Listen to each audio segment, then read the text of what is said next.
It's the Monday Mirror edition of Main Street Sports Today, presented by the Tennessee Orthopedic Alliance of Columbia. I'm Maurice Patton. That's Wade Neely. Hope you guys had a great weekend. I know I was vegging on the couch for most of it, watching little hoops. I'm sure, Wade, you were doing some of that as well. Hoops, and more hoops, man. I mean, what more could you ask for other than maybe a few more upsets, I suppose. But we were blessed to get through another opening round and second round of March Madness there.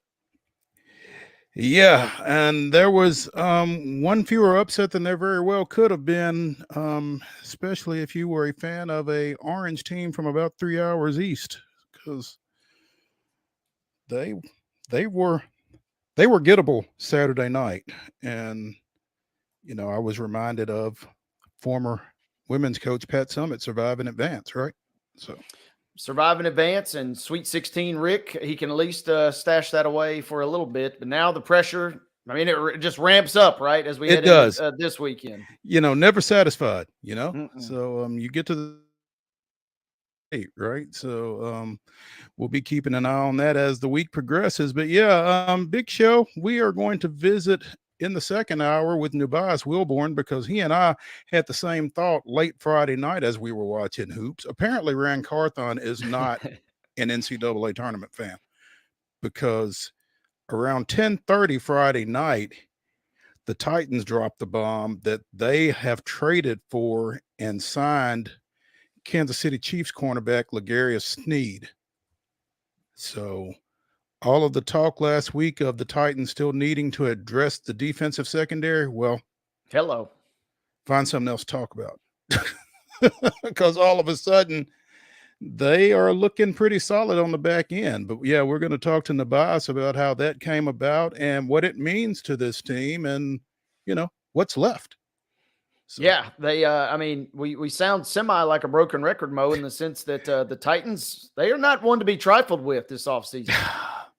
Yeah, they are definitely winning the offseason. Hopefully, it translates to winning during the regular season and the postseason. But obviously, again, this is a team that had a long way to come as well. So, as NUBYJAS so poetically pointed out to us in one of his previous visits, I mean, this team was 6-11 last year. So yeah, they've got some work to do, but it was and continues to be refreshing that they're being pretty proactive. And Friday night was definitely about as proactive as you can get, just popping some big time NFL news, not just locally, but kind of reverberated across the league Friday night. Exactly. March Madness is going on the floor. March Madness is also going on in some athletic departments, and Wade Neely's a happy camper. If you're referencing the Wolverines, yes, they make a splashy hire over the weekend. They get Dusty May, and looking forward to seeing what he brings to the table. There, the internet message boards are ablaze, and there's already talk about what his future will look like in Ann Arbor. So yeah, very, very exciting time, and not the only coaching move that we'll get into today. Not the only coaching move that we'll get into today, and we'll leave that at that for now. But there are some coaching moves that we will need to get into, and some that that's one of our guests actually kind of hinted at on, was it Friday that we had CL Brown on? I think so. Or was it Thursday? Yeah, Friday. The days start to run together. But yeah, a lot going on in the coaching carousel. We'll be getting into some of that. And, the grab bag, we got a little news earlier this morning. Wade, this probably didn't mean as much to you as it did to me and Yao, but Jesse's back again. Atlanta Braves reliever Jesse Chavez apparently was released by the Chicago White Sox over the weekend, and the Braves snatched him up for the 8 millionth time. So that's always fun to have Jesse back in a Braves uniform, and he always seems to do his best work in a Braves uniform. So we'll be talking a little bit more about that later in the show. Also, it's Monday, so MON-STARS coming up, as Wade and I will give you our top individual performers from the weekend. So get in, sit down, shut up, and hang on. Here we go, here on Main Street Sports Today, and we're going to start by giving you this weekend's results and today's schedule on the rundown. This is the Rundown.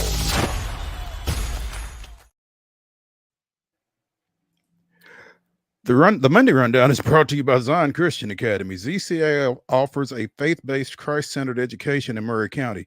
Give them a call today at 931-388-5831 or visit zioneagles.org to schedule your appointment today. Zion Christian Academy, prepared for college, equipped for purpose. To the rundown we go. Baseball scores coming in hot from Friday. We kick things off. It was Giles County, a winner over Community, 17-3 was your tally there. Father Ryan, a 10-2 victory versus Dixon County.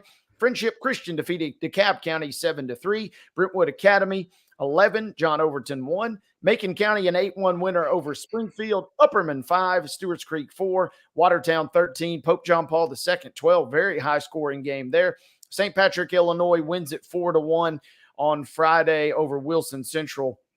Those were your results on Friday. Buckle up. I'll guide you through Saturday as well. Again, baseball scored here. Brentwood 11, Dixon County 2, Clarksville 12, Centennial 2. It was Clarksville Academy 13, Summertown 7. CPA beat Columbia by a count of 13-1. Clarksville was a 5-4 winner over CPA. As Columbia Academy, another Murray County squad in action here. They were victorious, however, 10-0 over DCA.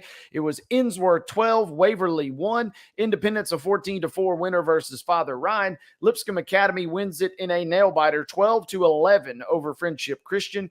Beach a 5-2 victory versus Friendship Christian.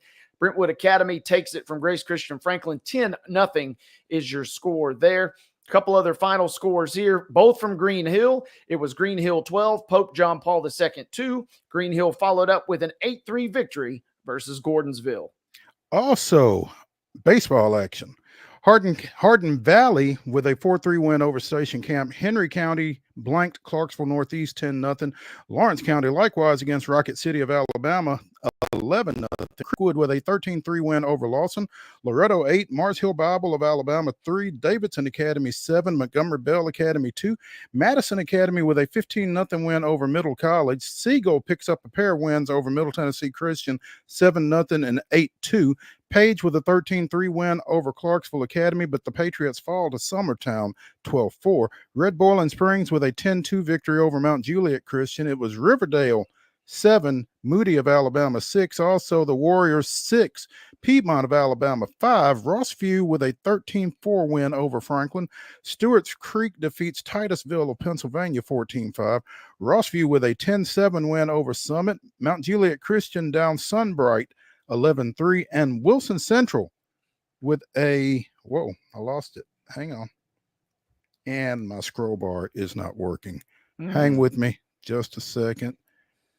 Wilson Central with a 17-6 win over Titusville of Pennsylvania. In softball action on Friday, Blackman with a 21-2 win over Macon County. Green Hill with a 17-2 win over Dyer County. Carterville of Illinois with a 6-2 win over Lincoln County. It was Mantino of Illinois 18, Laverne 1. Plainview of Alabama defeated Riverdale 8-3. Castle of Indiana defeated Siegel 7-3. Lexington with an 11-1 win over Smyrna. Also, Wayne County defeated Smyrna 5-4.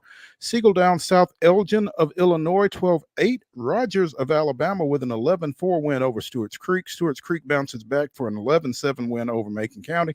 Floyd Central of Indiana defeats Summertown 6-1. Summertown comes back for a 1-0 victory over Cheatham County.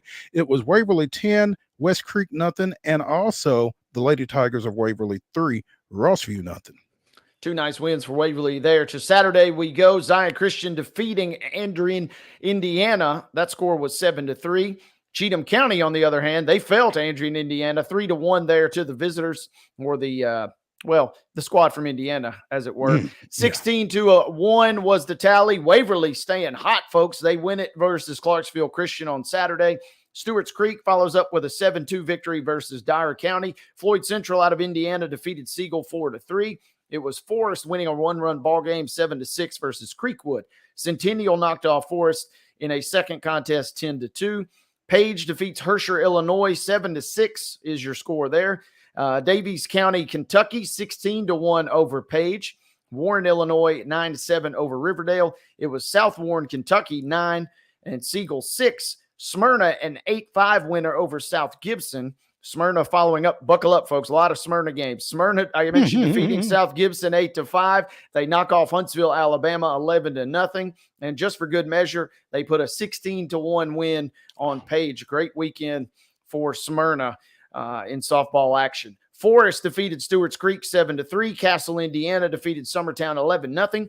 Davies County, Kentucky 8, Summertown 2. Waverly, also a hot weekend. They defeat Rossview 7-0. Manteno, Illinois defeats Zion Christian 4-3. Cheatham County also defeated Zion Christian in a second contest 9-2. Couple of other scores. This one's already in the books, and it was Blackman 15, Lexington, Alabama 1. That game already concluded before we got on the air today.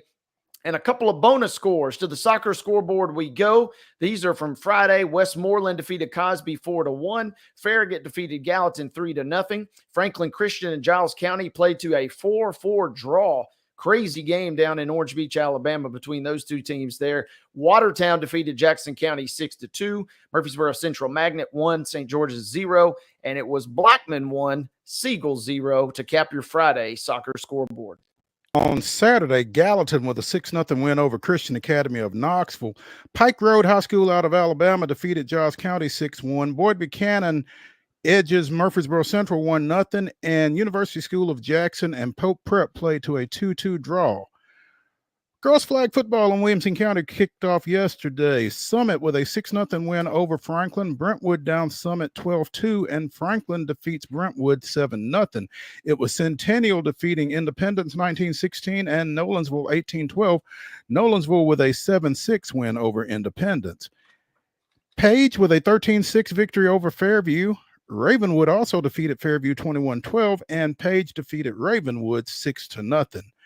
Men's NCAA tournament action on Saturday. As we mentioned, Tennessee with a 62-58 victory over Texas in round 2 of the Midwest Regional.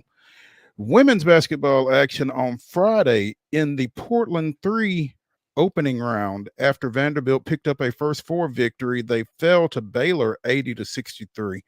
On Saturday, Tennessee with a opening round win over Green Bay, 92-63 in the Portland 4 region. And on Sunday, second round action in Baton Rouge, host third seed Louisiana State gets a 83-56 comeback victory over Middle Tennessee State. More on that later. From the association, it was the Grizzlies with a 99-97 win over San Antonio. I presume that was in San Antonio because FedEx Forum was a little busy this weekend. Also, on the pitch, Nashville Soccer Club goes out west. Didn't like the trip. Los Angeles Football Club with a 5-0 victory there. Absolutely throttled Nashville on Saturday night. So tough luck for NSC, but they'll bounce back. To the schedule we go now. Buckle up, folks. These are baseball scores or baseball games scheduled to be played. And we kick things off with a game that's scheduled to start right at the top of that 2 o'clock hour just a moment ago. Carroll, Alabama versus Murfreesboro Central Magnet. Into 4 o'clock window now. Overton at Hunters Lane. Glencliff is at Lawson. At 4:30 this evening, Loretto at Rogers, Alabama. Whites Creek at Pearl Cone. Friendship Christian at DCA, Mount Juliet Christian at Ezel Harding, Clarksville Academy at Good Pasture, and East Nashville is at Hume Fogg. Now into 5 o'clock, West Creek is at Kenwood, and York Institute is at Watertown. 5:30 p.m. we go. It's Harpeth at Waverly, Allen County, Kentucky at Westmoreland. Hampshire is at Cornersville, and at 6 o'clock tonight, the Middle Tennessee Monarchs are at Eagleville. Stewart County is at East Robertson. Clarksville Northwest will travel to Gallatin. Glencliff will visit Lawson. Culleoka will travel to Richland. You can hear that game on Pulaski Citizen Live. Check out PulaskiCitizen.com for a link to catch that one again at 6 p.m. Now into 6:30. It's Ravenwood at Centennial. Kirkwood is at Clarksville. Mount Pleasant is at East Hickman. Brentwood is at Franklin. Giles County is at Lawrence County. Franklin Road Academy is at Middle Tennessee Christian. But, Mo, there's more 6:30 games still to be had. There absolutely are. At 6:30, Page travels to Nolensville. Also, University School of Nashville plays Providence Christian. Blackman is at Rockvale. Santa Fe hosting Hickman County. Columbia Central goes to Spring Hill. Those are all 6:30 starts. At 7, Thompson of Alabama is at Siegel. Also at 7, White House is at Station Camp. And Sycamore hosts Springfield. In softball today, 4 o'clock, Boone Grove of Indiana plays Riverdale. At 4:30, Pope Prep travels to Franklin Road Academy. Also at 4:30, Gallatin hosts Friendship Christian. 5 o'clock starts for Mount Pleasant at Culleoka, Ezel Harding at Good Pasture, Ravenwood hosting Father Ryan, Zion Christian at South Haven Christian, Santa Fe traveling to Spring Hill, Springfield traveling to Station Camp. At 5:30, Independence hosts Shelbyville, Summertown is at Lewis County, Centennial takes on DeKalb of Indiana, Columbia Central faces, DeKalb of Indiana and Centennial. That's a 6 o'clock start. Sorry. Also at 6, Glencoe of Alabama plays Columbia Central. At 6:30, Lebanon is at Beach. At 7, Nolensville faces Boone Grove of Indiana. At 8, Columbia Central takes on Deschler of Alabama. Also at 8, Serena of Illinois faces Creekwood. Boys soccer action today, 6 o'clock first touch for Decatur County Riverside at Loretto. At 6:30, Columbia Central hosts Lincoln County. Also, Zion Christian travels to Franklin Christian. 6:30 as well, Academy of God is at Friendship Christian. And at 7, Macon County travels to White House. Women's NCAA action today, 3 o'clock on ESPN. Tennessee takes on host North Carolina State in the second round of the Portland 4 region. Again, that's a 3 o'clock tip. That's at the top of the hour. You can see it on ESPN. 5 o'clock on ESPN Plus, Belmont travels to Happy Valley, taking on the Nittany Lions in the WBIT. And at 8 o'clock on Bally Sports South, you can see Memphis at Denver. That, ladies and gentlemen, is your rundown.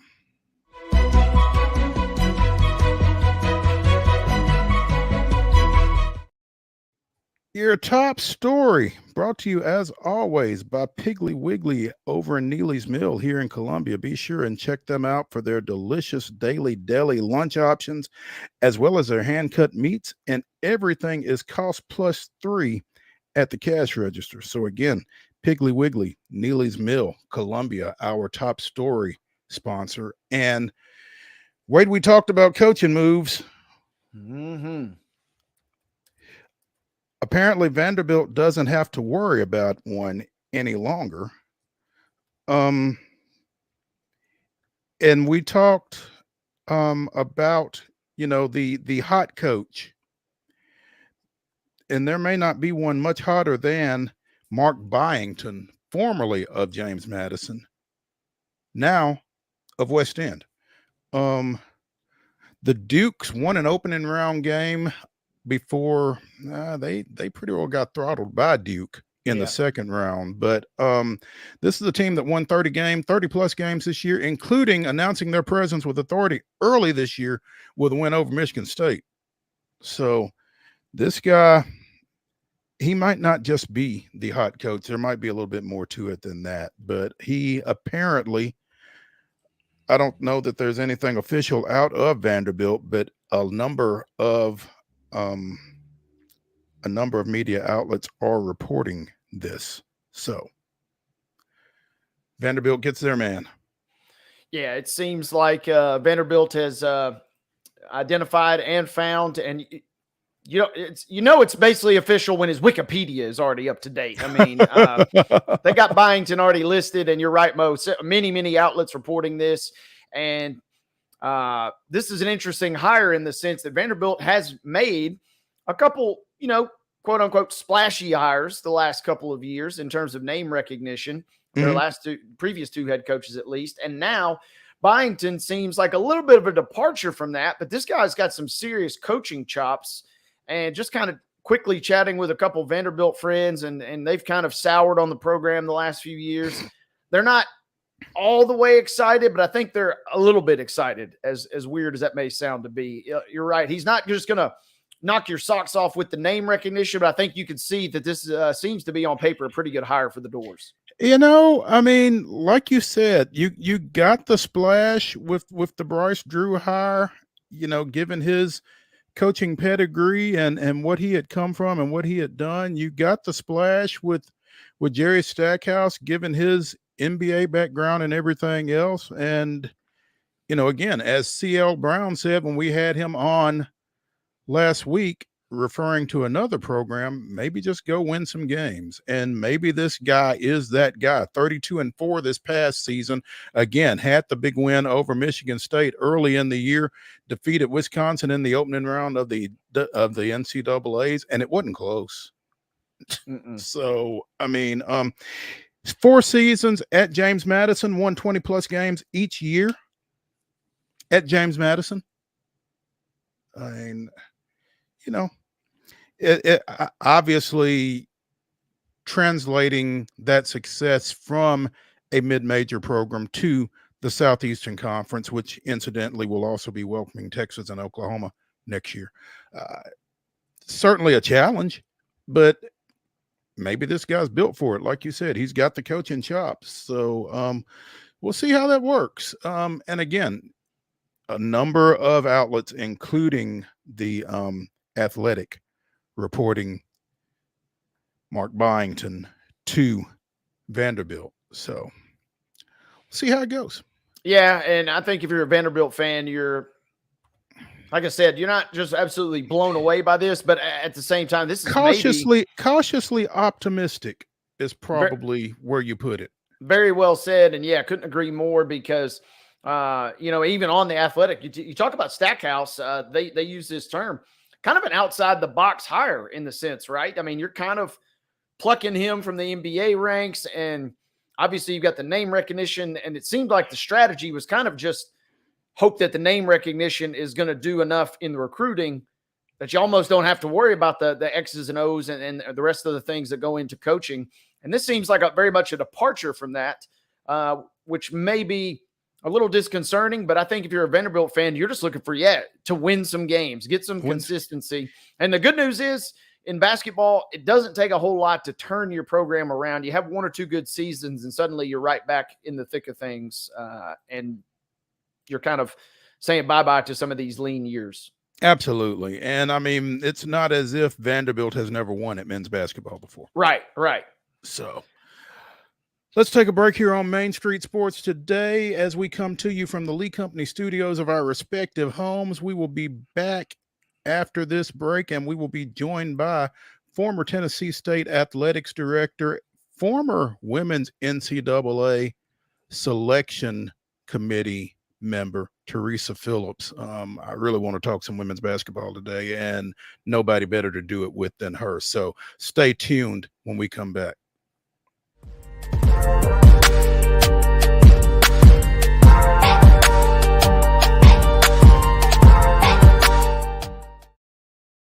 Whether you're an athlete or a weekend warrior, when it comes to your performance, don't settle for anything less than excellence. We're proud to announce that Mid-Tennessee Bone and Joint Clinic is now Tennessee Orthopedic Alliance of Columbia, where we are redefining sports medicine and orthopedics. Tennessee Orthopedic Alliance's team of expert sports medicine physicians understands the unique demands of your body. TOA Columbia specializes in personalized orthopedic care, offering state-of-the-art treatments for everything from sports injuries to joint replacements. Learn more at toacolumbia.com. With Lee Company technology, the best handymen are hands-off. Lee Company techs have been using visual findings and other smart technology tools for years to add transparency and virtually take customers along. You see what we see, whether we're in a crawl space or on a roof. With Lee Company, technology helps us help you, no matter what's happening in the world or at your house. Jones & Lang Sporting Goods here in Columbia has been outfitting teams, officials, and anybody else from T-ball to college for 50-plus years. Be sure and check them out at 931-388-8060 or online at jonesandlang.com. Jones & Lang Sporting Goods, the look of a winner. Zion Christian Academy, zioneagles.org or 931-388-5731. You can schedule your appointment. Go tour their campus. It is beautiful over there, and you're definitely going to want to see it. Again, it's zioneagles.org. Give them a call, 931-388-5731, and schedule your tour today. Custom Stone Handlers supplies over 600 distributors and suppliers with quality stone products. Along with River Stone, we produce and distribute over 100 building, landscape, and other bulk products. Our goal is to provide quality products, service, and partnerships to ensure our customers' success. We firmly believe that the measure of any person or company is how they treat other people and customers. Give them a call at 931-490-4990 or visit CustomStonehandlers.com. A game without a crowd is just a scrimmage. A performance without an audience is just a rehearsal. Without your presence, high school sports and the performing arts aren't possible. Ensure that these essential extracurricular activities continue to enrich the lives of students in Tennessee. Purchase a ticket to your local high school's game or performance. This message presented by the TSSAA.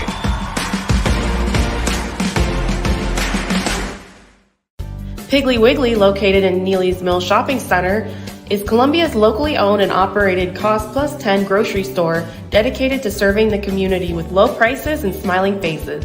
Piggly Wiggly offers fresh, hand-cut meats daily as well as daily hot plate lunches from their deli counter. You're certain to see smiling faces and a helping hand when you're here at Piggly Wiggly. Come by and check out our fresh produce, high-quality meats, and more. Down home, down the street, we'll see you at the Pig. We thrive under the lights. A city of performers. Putting on one heck of a show. Headlining night after night. Welcome to Smashville.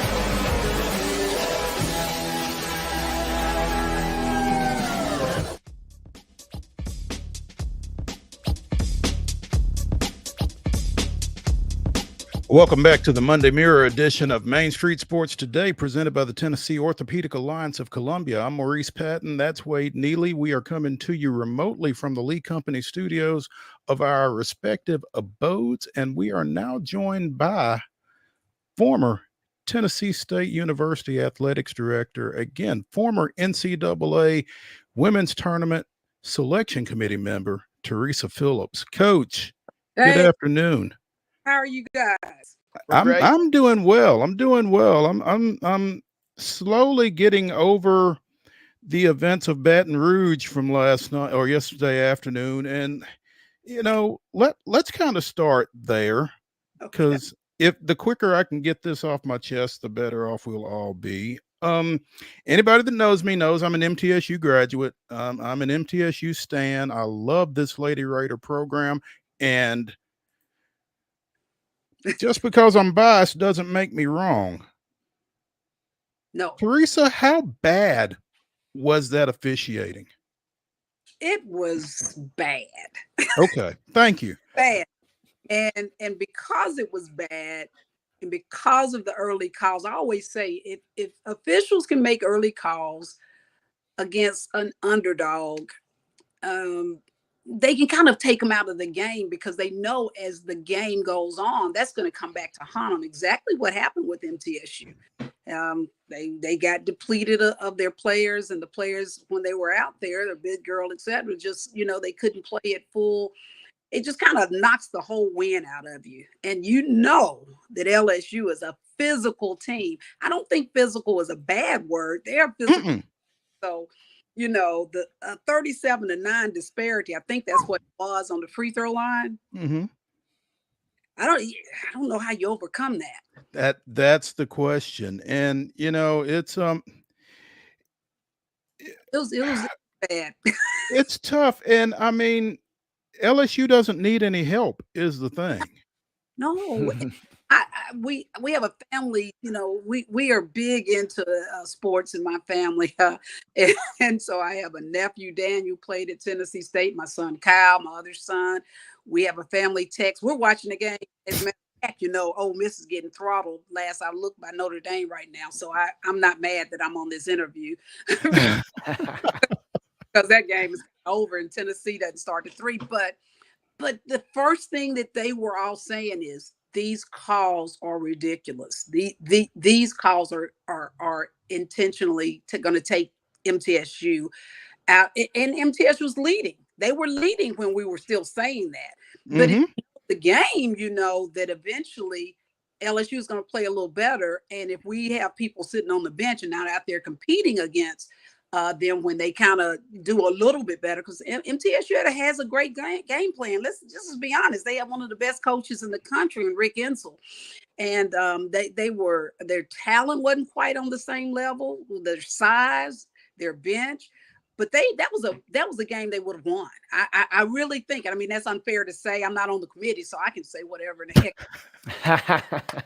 But and it just pulled that win totally out of them. And of course, playing on home courts in women's basketball in those first 2 rounds is such an advantage too. Oh, we're going to get to that in a second, Coach. But one of the thing, if you are a women's basketball fan, that I feel like you have to be concerned with is the amount of talk that the way that game was called to take MTSU out of its game was in an effort to preserve a Elite Eight meeting between Iowa and LSU. And the fact that people are even saying that when women's basketball is at the height of popularity that it's at right now, I don't know that you can afford to have that kind of speculation around the game, that things are being tweaked in such a way to preserve that kind of thing. I mean, is that concerning? But let me tell you, I think we talk about that in every sport, not just women's basketball. Mm-hmm. We talked about that in the NFL this past year. There's some, conspiracy theorists really think and then you see some things that happen in the game leading up to games that can make you argue some of those points. I was on the committee for 5 years, and we were very close quarters. Met 7-8 times a year, in person, on the phone monthly. I did not see any intentionality of us trying to set up brackets to advantage certain teams and programs than others. But we're all human, and so all of us were from different areas of the country, from different conferences, from different schools. So you can't ever say that there are no biases in it. But I think most people had high ethics. The officials, I think, just are bad at this point on the women's side, especially. I think a lot of the good ones have aged and are still calling. And then we're not getting quality young ones coming in. And those older aged ones who are going to get the big games still, Maurice, they still big games. They have relationships with some of these old players. Coaches, right. Whether it's Don, whether it's Kim, whomever you want to call it. They've called for them for years. You're not really in circles with referees, because that's really, not allowed. But let's be honest. If you've called 60 of my games, because I've been coaching for 20 something years, right, when you get all the TV games and all that kind of stuff, we start having a relationship, even if it's that relationship. And I think in people, that bias exists, man. People pretend that it doesn't. It does. It does. Coach, you had a post on your Facebook page. We're fortunate enough to be Facebook friends, and I appreciate that. But you had a post regarding the discrepancy between UConn's athletic budget, I believe it was, or the women's basketball budget, I'm not sure which one it was, and Jackson State's comparable budget. And I know it's apples and lug nuts. How do we, is that one of those it is what it is kind of things, or is there some kind of way to address that, or what? Is that fixable? I don't think it's fixable. I don't think it can be addressed. There's no limit on how much money you can invest in. There may be limits on numbers of coaches. There may be limits on scholarships, but there are not limits on your budget. And that was just the women's basketball budget of UConn's being right at $11 million and Jackson State's being under $1 million. We'll round it to $1 million. It was like $900,000. So that's nutritionists. That's assigned multiple weight coaches. That's a couple trainers. That's better medical care. That's player personnel people. That's traveling not by bus, not by plane, but by charter plane. That's practice facilities where you can practice at the best time for your team academically, not just when the gym is available and open and the men aren't practicing and they don't have complications, other things that mid-major schools have to do. That's those extra 2 coaches who now can take time to do individual workouts with their players, to do the film work and all that kind of stuff. I mean, it's they have transfer portal people for these programs. That's all they do is study the transfer portal almost.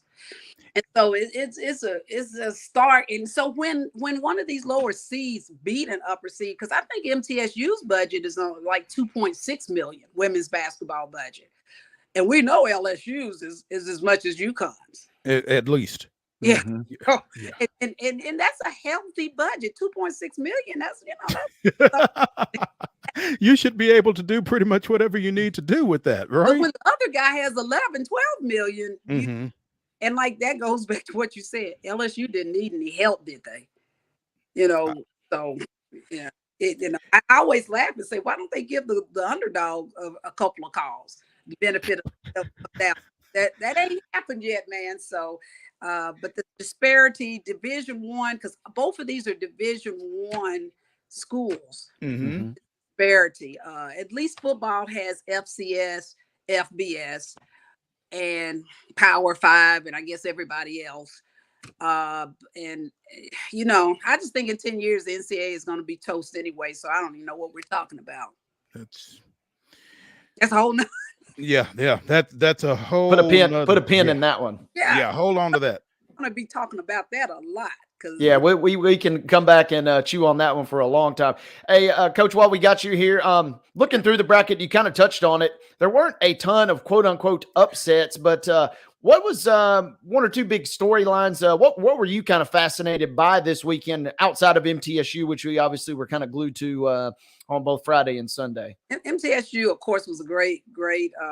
Everybody across the nation was very excited to see it, but not totally surprised because most people know MTSU and the program that Rick Insell has built in Murfreesboro. I think one of the fun things that you are seeing this year in women's basketball is how many great freshmen are out there, and the stuff that they're doing is just on another level to be so young. And they're also playing, and sometimes I guess being young you can play without in any fear or whatever, but they are just, from the young lady at Notre Dame who's tearing up Ole Miss right now to Juju out at USC. I love the girl at Iowa State. You do love your post players, don't you, Coach? And I mentioned her to my son Kyle at the beginning of the season. Said, "Mama, you sent me her information when the season started." I said, "I did because I like my big girls." And I just said she's 4-time shot putting champion in high school, 6'3", and Kyle has played 4 years in the NFL. I said, "Kyle, and she's as tall as you and as big, maybe bigger than you." And that's not a put down, a young lady. Mm-mm. Hey, Audie gets up and down that court, and she has footwork, she has touch, she has sweet personality, plays. I mean, she's enjoying the game, and you saw the love that her team had for her and she had for them after she dropped that 40 the other night. Now she had a harder time last night going against Cameron Brink, from Stanford, who is the shot block leader in history, I think, or something. So, but how exciting to see what that young lady and her young Iowa State team, what they'll do moving forward. The fun about women's basketball right now is it's just not UConn and UT and maybe one other, Baylor and whatever. There are a lot of good teams out there, a lot of good coaching. And you mentioned UT, obviously they're getting ready to tip it off versus NC State. And then the winner of that game would advance to meet Stanford after winning that thriller in overtime. And I'm curious, what's your take real quickly on Tennessee and NC State? And then how do both of those teams potentially match up in your mind versus Stanford in the next round? And NC State has another young freshman. But anyway, Tennessee has been an interesting team this year, haven't they? They have. That's a good That's one way to put it. You know, Yeah. wow. They played South Carolina the best of anybody this year. Mhm. And we're not going to even go to the heartache that happened Yeah.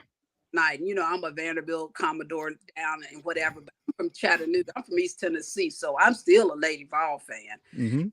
So they have a pro player, Rakia Jackson. Nobody can stop Rakia if she makes up her mind. So we'll see what happens today. But they really are a dark horse if they play their good ball to make it to the Final Four. That's my prediction. Now they might lose 2 hours, and I'm just saying, well, that's what. we will delete this tape, Coach, if they lose today. How's that? But speaking of NC State, Coach, again, you're a former women's tournament selection committee member. What do you know about the officiating situation in that Chattanooga NC State round 1 game where an official had to be pulled off the floor at halftime? Yeah, well, you know, that's a miss on the part of the committee too. And I was on the subcommittee for 2 or 3 of the 5.5 years, because my last year was the COVID year. So we were sent home before we even did the bracket. We're up in Indianapolis, everything hit. But that, oh boy, that vetting happens way out. And it continues into the week and a half that we're up there, you know, setting the bracket. That was a miss on the part of that official. So I don't know what issues and trouble that official will be in, because it's hard for you not to answer that question. It's a question on your form that you must answer, your affiliations with different schools and colleges. So I don't know who discovered it, how it got discovered in the middle of the game, basically. Right. And how that was, it's kind of embarrassing. If I were on the committee, I'm sure the committee was a little embarrassed by that, because even if it was just the error on the part of the official that they failed to disclose, you just can't have that kind of thing. Yeah. TERESA PHILLIPS, former Tennessee State athletics director, joining us here on Main Street Sports today, presented by the Tennessee Orthopedic Alliance of Columbia. Coach, we've talked a lot about, you know, the relative lack of parity in the women's game between the budgeting and the officiating and that kind of thing. When do these women's first and second round games get to neutral sites? Well, I don't think it's been a mistake up until now to do it the way we've been doing it. Even when you talk to the student athletes, they say they rather play in front of people than play in front of empty arenas. Mm-hmm. Knowing that if you're playing in front of people and you're playing on a home court of a higher seed, it's going to be a tough row to hold. They still have great experiences with it, but I think the discussion has been had before I left the committee, and it probably will start picking up pretty heavy, because each time you see situations like the MTSU, LSU, and that's not the only one that has happened years. I think Carolina might have been Belmont or something, maybe 3 or 4 years ago. Just some BS, really, at the end of the game, and every single call went against them, and allowed North Carolina to hang on their court and win. You see those kind of things.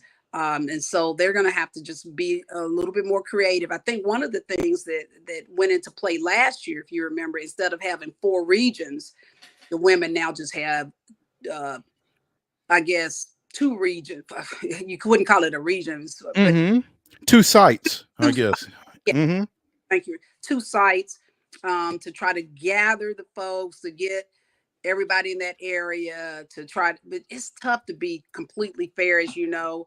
Some of the men were upset, you know, like Bruce Pearl talked about all the Alabama teams that were in it having to go 2,000 miles to play. You know, that's a disparity there when you have to travel that far in different time zones, et cetera. And sometimes when you're trying to be fair, making sure people don't play each other, if you're in the same, you know, conference until, you know, after the Sweet 16, all of those kind of things kind of factor in. But home court advantage is home court advantage. There's a reason people win more games at home than not. And So you're putting the folks in a hole when they have to play on somebody else's home court. I think UCLA and LSU, well, that'll be in the region, so that won't happen. But yeah, it'll have to be looked at, Maurice, and I think it's a tough one though when you're on the women's side until we get to base where people will come irregardless of who's playing. That's difficult. Yeah. Coach, as always, we appreciate your insight. We appreciate your time, and we're going to let you get ready for that UT-NC State game. But thank you so much for coming on with us. Thank you, guys. Thank you, Teresa. Yeah. Hey, when we come back here on Main Street Sports Today, presented by TOA of Columbia, it's MON-STARS. Stay with us.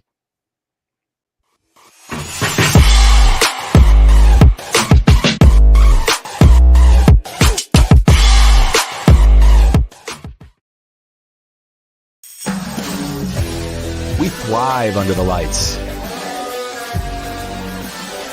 A city of performers. Putting on one heck of a show. Headlining night after night. Welcome to Smashville.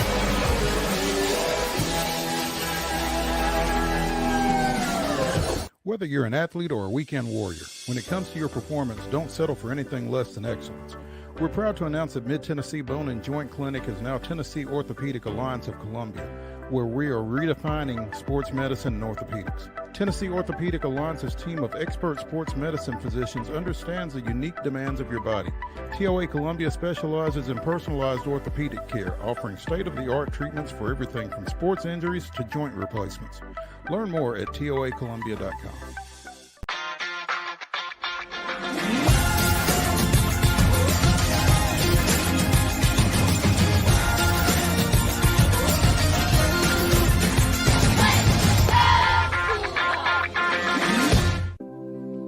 Custom Stone Handler supplies over 600 distributors and suppliers with quality stone products. Along with River Stone, we produce and distribute over 100 building, landscape, and other bulk products.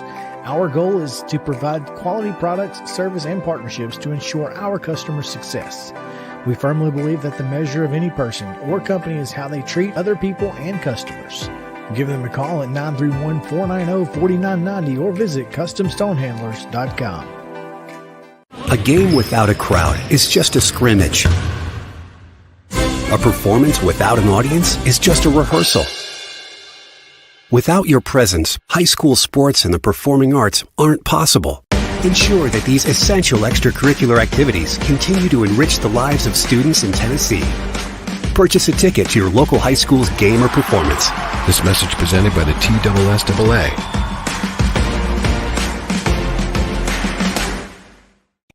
With Lee Company technology, the best handymen are hands-off.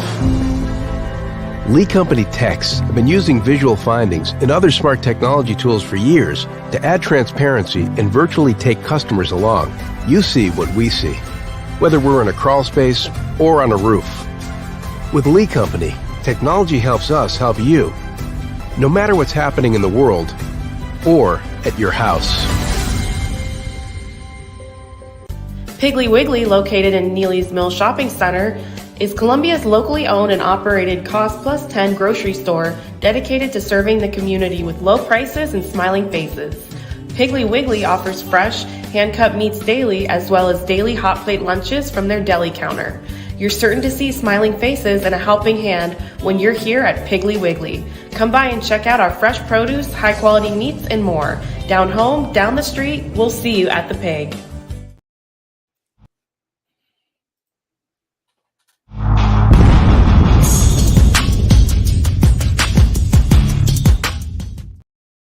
Welcome back to the Monday Mirror edition of Main Street Sports Today, presented by TOA of Columbia. That's Wade Neely. I'm Maurice Patton, and it's time for MON-STARS as Wade and I give you our top individual performances of the weekend. And Wade, the floor is yours. Let's dive into this thing. Hey, before we go anywhere, Mo, we're doing MON-STARS. And I just got to say that last night, me and the missus, we went to Bridgestone Arena and Nicki Minaj was performing. But who else walks out to perform? None other than Space Jam legend herself, Monica. At age 43, by the way, I'm just going to go ahead and say this. She has still got it. So for you, I will, the queen of the MON-STARS back in the original Space Jam there. It's perfectly fitting for today's show. But yeah, she has still got it. She is not my selection, but she certainly could have been because she stole the show on a night where it was somebody else's bill last night. She did put on a great individual performance, huh? Yes, sir. No doubt about that. And it was a good thing I wore my sunglasses. That's all I'm going to say about that. Oh, don't get yourself in trouble. First MON-STAR, got to go with the talk of the NCAA tournament over the weekend. He hit 16 threes over the course of 2 games, which is an NCAA tournament record. And Jack Golke for Oakland. They go to overtime versus NC State after they beat Kentucky. And just an electric performance. But not only did he get his 15 minutes of fame, he secured the bag, Mo. Did he? Because he's got deals with Buffalo Wild Wings and also TurboTax. I mean, we're talking less than 48 hours after this tournament run, and my man has already got not 1 but 2 bags secured. So props Good to for Golke him. I'm trying to understand how Dalton Connect and AT&T haven't gotten hooked up with that campaign that they've got going on.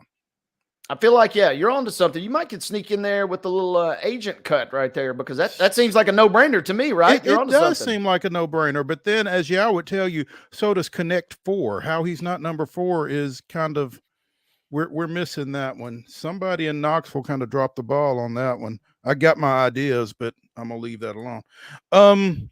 Speaking of UT though, my first MON-STAR, and we may need more than 3, but just as I admitted in the last segment, I'm a huge MTSU women's basketball fan. I am also a huge Kavaris Tears fan, and the redshirt sophomore from Columbia Academy went 7 for 11 with a pair of home runs, 4 runs driven in, 7 runs scored as the Vols took 2 of 3 from visiting Ole Miss over the weekend. And those 2 wins were not flukes, 15-3 and 15-4 on Friday and Sunday, sandwiching an 8-5 loss on Saturday. But the Vols 21-4 overall, even their SEC record at 3-3 with that performance. And again, Kavaris Tears now with 8 home runs on the year. Yeah, a solid performance. And anytime you can give the love to a local product and shout out to with the connect, I mean, that is a quality performance over the weekend. And I feel like probably going to be a recurring theme with him over the next couple of weeks. Yeah. I don't think that was anything out of the ordinary for him. Who's your number 2? Number 2, we touched on it earlier, and this was a big performance on Saturday, but it's really kind of the culmination of what's been a crazy run. I got to give a tip of the cap to a MON-STAR shout out to Roman Yossi for the Preds. He assisted on that goal late in the 3rd period. Bridgestone was absolutely rocking on Saturday. They were saying it felt like a playoff game, and Yossi has now got 10 points in his last 6 games. So like I said, it's a little bit of a long time coming type deal, but he had the clutch assist on the only goal in the game as the Preds continue just this insane run that they're on right now.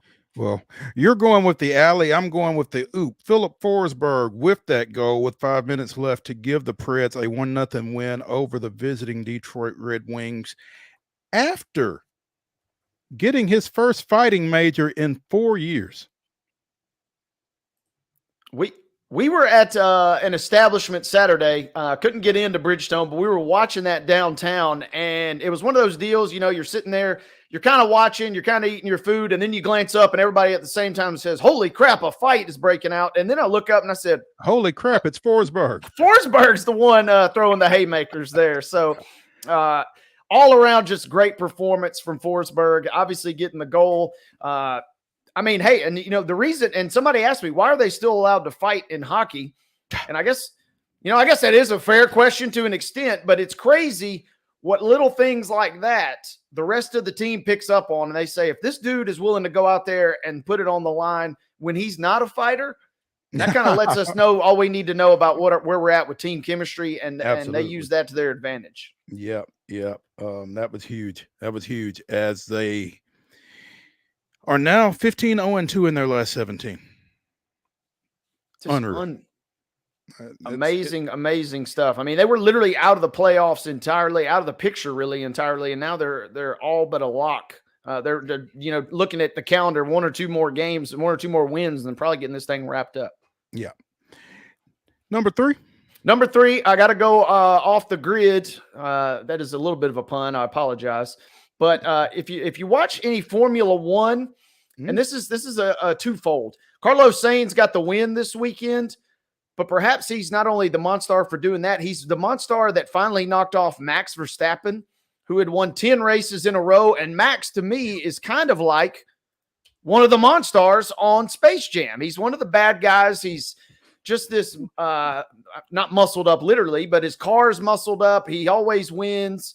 And it just seems like you're never going to be able to beat this guy. Well, on Sunday morning at the Australian Grand Prix, his car blew up, basically, and he had to leave. So Carlos got the win, but he knocked off Max. Tough to win without a car, huh? Yeah, he was in prime position. But, he had won 10 races in a row, and Carlos gets the win. So I got to give a shout-out to Carlos. It was just shy of a Max loses USA type chant going out on social media because he's finally been dethroned, even though it took his car blowing up for him not to get the win. Yeah. That's awesome.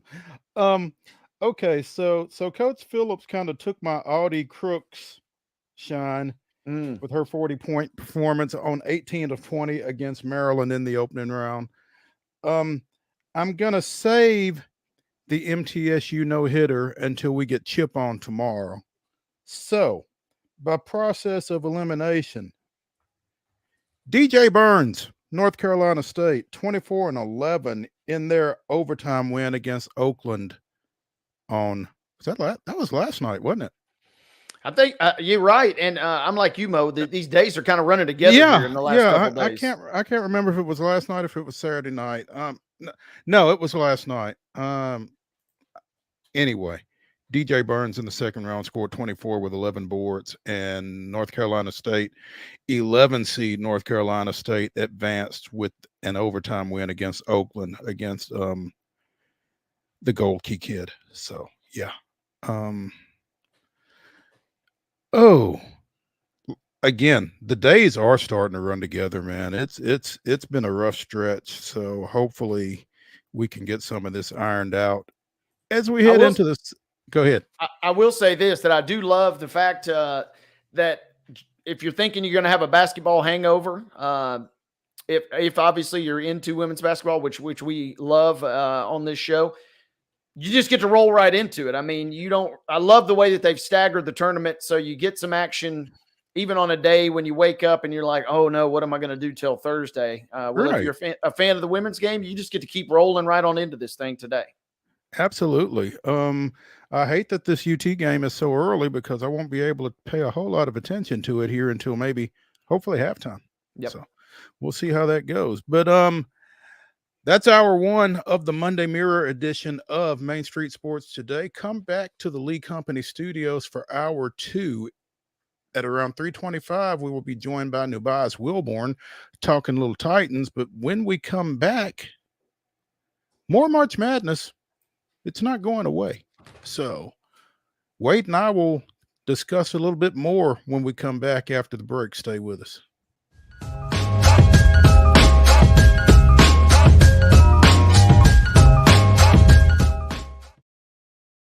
Welcome to Protein Snack Shop, your destination for healthy and delicious low-carb snacks. Our specialty lies in providing protein-packed desserts that are perfect for those following a keto diet. Our products are made with high-quality ingredients, ensuring that you can satisfy your cravings without compromising your health goals. From a variety of flavors and options to choose from, you can enjoy guilt-free snacking while staying on track with your fitness journey. Don't miss out on our limited time offer. Discover Protein Snack Shop today. Whether you're an athlete or a weekend warrior, when it comes to your performance, don't settle for anything less than excellence. We're proud to announce that Mid-Tennessee Bone and Joint Clinic is now Tennessee Orthopedic Alliance of Columbia, where we are redefining sports medicine and orthopedics. Tennessee Orthopedic Alliance's team of expert sports medicine physicians understands the unique demands of your body. TOA Columbia specializes in personalized orthopedic care, offering state-of-the-art treatments for everything from sports injuries to joint replacements. Learn more at toacolumbia.com. With Lee Company technology, the best handymen are hands-off. Lee Company techs have been using visual findings and other smart technology tools for years to add transparency and virtually take customers along. You see what we see, whether we're in a crawl space or on a roof. With Lee Company, technology helps us help you, no matter what's happening in the world or at your house. Jones & Lang Sporting Goods here in Columbia has been outfitting teams, officials, and anybody else from T-ball to college for 50 plus years. Be sure and check them out at 931-388-8060 or online at jonesandlang.com. Jones & Lang Sporting Goods, the look of a winner. Zion Christian Academy, zioneagles.org or 931-388-5731. You can schedule your appointment. Go tour their campus. It is beautiful over there, and you're definitely going to want to see it. Again, it's zioneagles.org. Give them a call, 931-388-5731, and schedule your tour today. Piggly Wiggly, located in Neely's Mill Shopping Center, is Columbia's locally owned and operated Cost Plus 10 grocery store dedicated to serving the community with low prices and smiling faces. Piggly Wiggly offers fresh, hand-cut meats daily as well as daily hot plate lunches from their deli counter. You're certain to see smiling faces and a helping hand when you're here at Piggly Wiggly. Come by and check out our fresh produce, high-quality meats, and more. Down home, down the street, we'll see you at the Pig. We thrive under the lights. A city of performers. Putting on one heck of a show.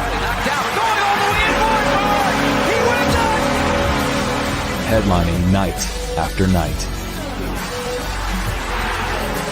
Welcome to Smashville.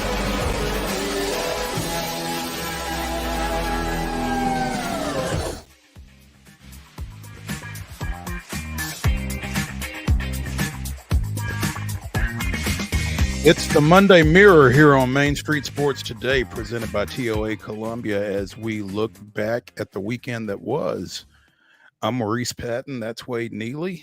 And Wade, you are a little less sedentary than I am. I sat around most of the day on Saturday once I got done umpiring 4-day games, by the way.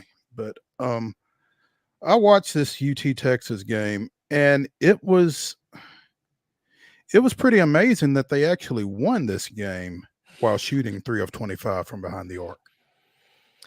Had the classic makings of one of those games that we've seen them lose before. Mm-hmm. One of those games that you probably not too long ago. Yeah, not too long ago. This is a game you lose. And then somehow, some way, the universe kind of just mysteriously works in your favor. And you find yourself, as you so aptly put earlier in hour one, surviving and advancing. That's it. Tennessee 62, Texas 58, behind 18 points and 9 rebounds from Dalton Connect. 11 from Jonas Adu, 10 from from Tobe Awaka off the bench. He saved them because they were trying to get the ball inside to Adu, and he couldn't catch it early on. But he eventually settled down. JoJo James with 9 points, 9 boards. But from outside of the paint, they couldn't buy one. No, and I mean, how many times have we said it over the course of this year that you can kind of almost predict, and really it's not just Tennessee, it's almost every team. There's going to be a game or two that nothing is going to go your way. And specifically, kind of like we saw with Kentucky, there's going to be nights when you're not hitting your shots. And if you're not hitting your shots and you don't really have a backup plan, or you don't have a gritty enough team to kind of just somehow carry you or will you to a win, you're toast in this one and done format. And by all accounts, any other night, UT would have been, Tennessee, that is, would have been toast in this situation. But they somehow just scrap out a win. And if you're Tennessee, kind of like some folks had mentioned to me about Purdue yesterday, And they said, oh, yeah, Purdue's got to feel really good about, running up the score yesterday. I said, well, it's a lot better than losing. And people, you could flip it on Tennessee this way too. Some folks, oh, well, they barely won. They won by 4. It's a lot better than losing. And you're moving on to the next round. Now you get a couple days to catch your breath and recoup a little bit and get ready for those next set, hopefully 2 games if you're a Tennessee fan heading into this weekend. Yeah, you're not too worried about style points at this point. I mean, winning ugly is still winning. So, and plus 6 on the boards probably doesn't hurt UT in that gritty win, like you said. And what's the saying? Defense travels. And for everything that Tennessee has managed to do offensively this year with Dalton Connect, defense is still kind of where they hang their hat. Yeah, and I mean, they still held Texas to 36.5%, maybe a touch high, but it wasn't as if Texas was just lighting it up. And like you said, their defense is what's carrying them. And that's kind of been their calling card the last couple of years. They just haven't had just enough scoring to win those games when they're still holding teams to comically low points. I mean, we saw Texas only put up 19 points in the first half, but if you're only scoring 20, it doesn't do you much good. Right. But the fact UT's got just enough of a little more punch offensively this year, I think they're in pretty good shape. And these, again, potential next 2 games could be dandies for the Vols. Yeah, you had to stay up kind of late last night to see this one, but Texas A&M did not go quietly into that good night against Houston. Mo, I'm not going to lie to you. I have not necessarily a clue other than it went to overtime, because that was while we're at the show. But at the last check of my phone, I looked and I said, oh, Houston, they got this pretty much in the bag. Not and so fast, my friend. I went out to grab a Diet Coke and I checked my phone again real quick, and it was in overtime. And I said, holy smokes, what in the world has happened here? Yeah. Houston was up 3 with less than 2 seconds to play. And somehow Garcia, they get the ball out to Garcia at the top of the key, and he drains a 3 to force overtime. Now, Texas A&M really couldn't stay with Houston in the overtime, but they fought so hard because, like you said, Houston looked like they were pulling away late, and then A&M kind of pulled it back late. So Tennessee and Alabama carrying the SEC banner, and at least one commissioner is hoping that one of them can hang around for a while, I would think, after his comments at the onset of the tournament regarding AQs. So yeah, going into the after the first couple nights of the tournament, it was not looking too swift for the SEC. They have kind of evened it up a little bit, though. They're now 5-6, which is obviously less than what you thought. Obviously, so much their hopes were kind of pinned on Auburn making a little bit of a run too, only to see them knocked out in round 1 by Yale. And by Yale. Yeah. Or as Kenny Smith said on the studio show, Yale. I tweeted out, said Yale, yes. I didn't want to infringe any FCC triggers there, but it was a big upset, and I think you're right going into that tournament. And isn't it funny that Alabama was a team that we really maybe had a lot of question marks about, or we weren't really sure if they'd be the team to kind of pull things together and make a run? And here they are heading into week number 2. You always see a hot guard this time of year, and Mark Sears may be that. So got them rolling. Real quick, while I've got this pulled up, ACC is 8-1. Big 12 7-6. The Big East is looking sharp, folks. They are 6-0. But obviously that was in grave danger over the weekend with Oregon nearly coming back and knocking, or Creighton having to survive versus Oregon, as it were. Yeah. Big 10 is at 6-4, and in their final season of existence, the Pac-12 6-3 at the moment. As we mentioned a moment ago, the SEC is 5-6 after weekend number 1 of the NCAA tournament. Yeah. Wade, we mentioned it at the top of the show. The Wolverines have moved on from Juwan Howard and have landed on Dusty May. As a Wolverine fan, you got to like that.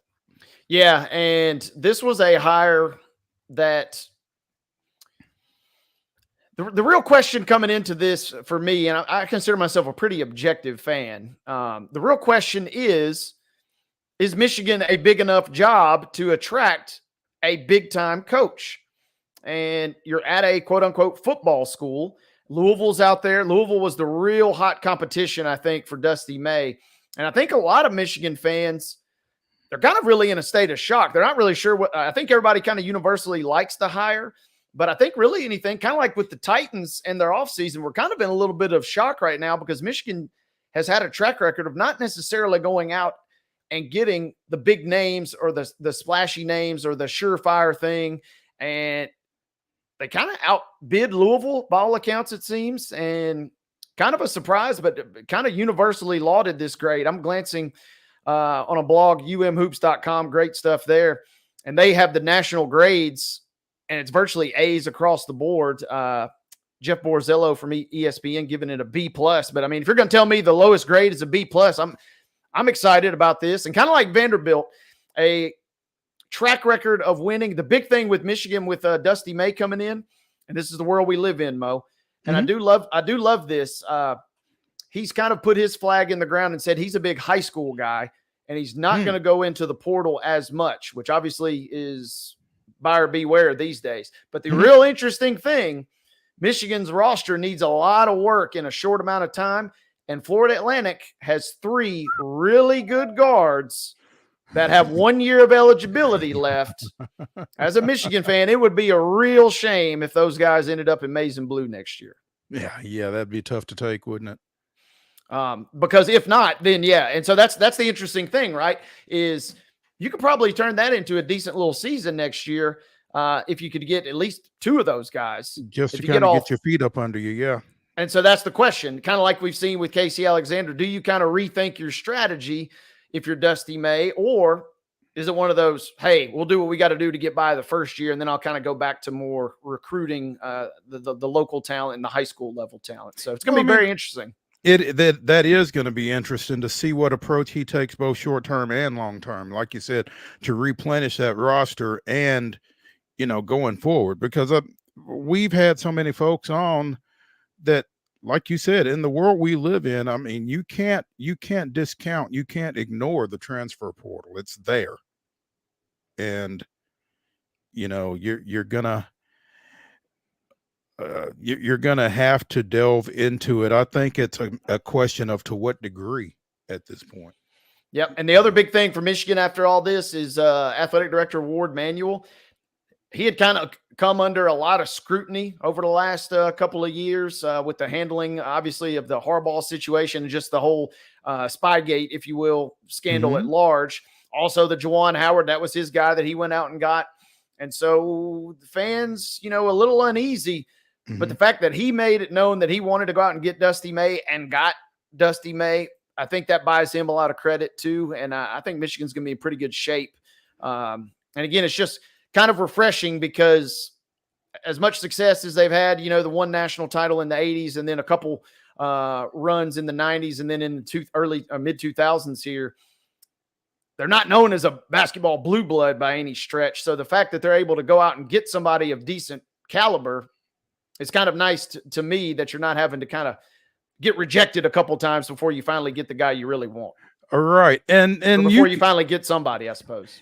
And we've talked about that. You've brought that up. You've kind of made that point as we discussed the Titans in particular in going and getting free agents and going and getting their coach. I mean, to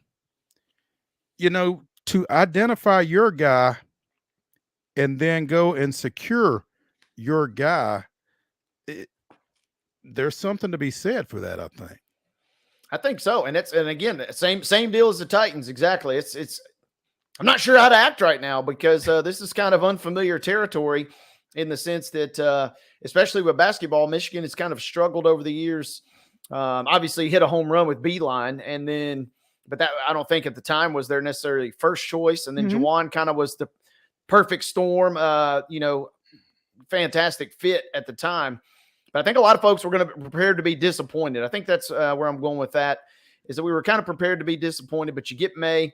And it's very similar to the Titans. Again, you have this wish list of all your free agents, and then you strike out, you maybe get a middling type guy. But this year we've seen the Titans, and we'll talk more here in a couple of moments about the Titans. It's been refreshing to see them go out and identify guys they want and then get those guys. And you made a point a second ago, Wade, as a quote football school, to be able to go out and get a basketball coach of the perceived caliber of a Dusty May, to convince him, hey, yeah, maybe we are a football school, but we love our basketball. We'll love you, come on. Because so many of those guys want to be the guy. And, maybe it's a situation where you wonder if Harbaugh had still been in place, would they have been able to go get somebody like this? Maybe a Sharon Moore makes it a little easier to hire a higher profile basketball coach. Very, very good point right there. And yeah, I don't know if the dynamic plays out. Obviously, we'll never know, but that's a fair question. If Harbaugh were still around, could they have really put a pursuit like this? And that's kind of the interesting thing with Louisville being in the mix is, yeah, Louisville's got a pretty decent football program, but I think if you ask the common fan, they identify Louisville more as a basketball school. And so you perceive Michigan as a quote unquote football school. There's a lot, we know as well as anybody, there are a lot of personalities and egos and dynamics in play in these type of situations.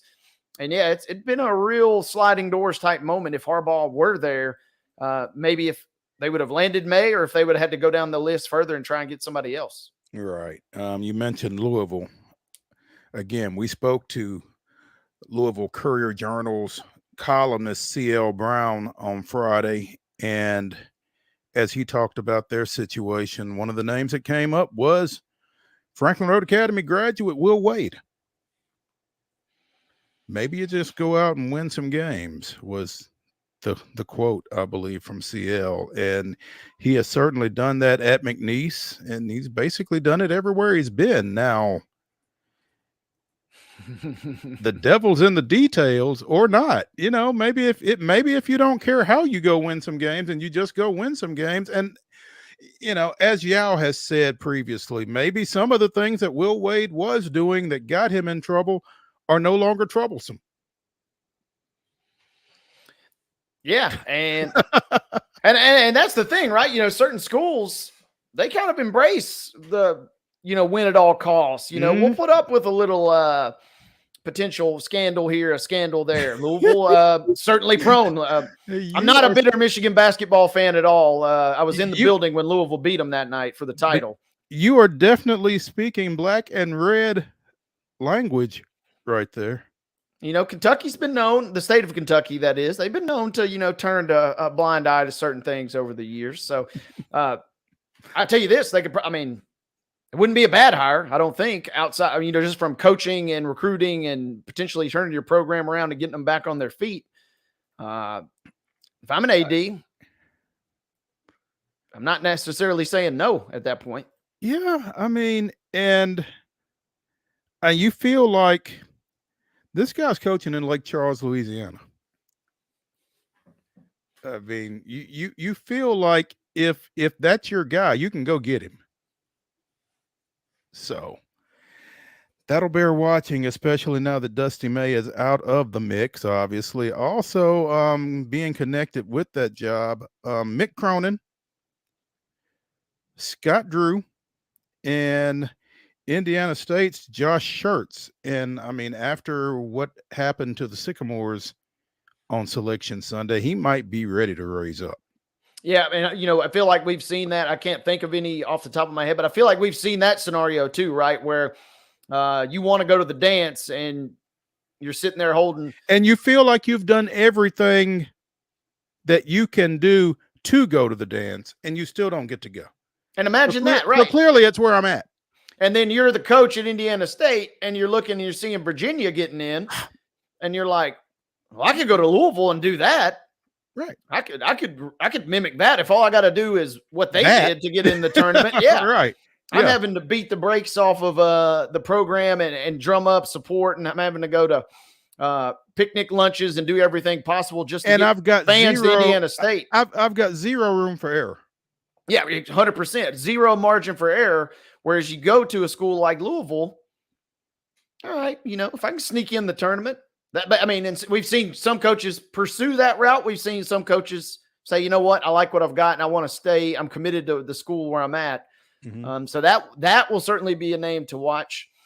And South Florida's Amir Abdur-Rahim also kind of getting some buzz, and it'll be interesting to see because Louisville, especially with all the, how that goes, kind of like Michigan, Ohio State, when Kentucky's kind of, wobbling a little bit, Louisville, they have a chance, they feel like, to maybe recapture the momentum in that state at this point.